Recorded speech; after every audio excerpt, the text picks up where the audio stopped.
Feminist Criticism in Wilderness is a seminal essay by American literary critic Elaine Showalter.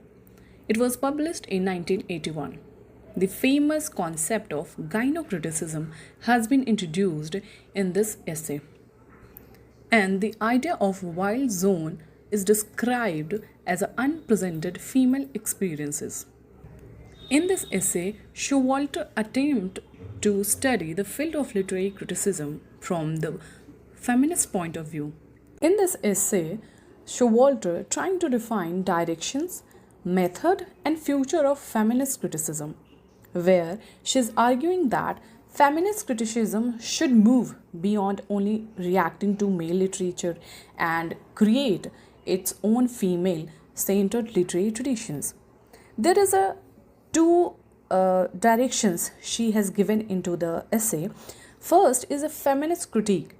In this approach, there is a how women are represented in literature written by men and its stereotypes, its operations, patriarchy, and gender biasness in text, and the way male has been portrayed women as a weak, emotional, or secondary.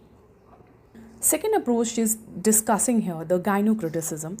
This is Showalter's own proposed approach, which is focused on women as a writers and creators, female experiences, language, psychology, and literary traditions. So she's discovering a female literary history independent of man.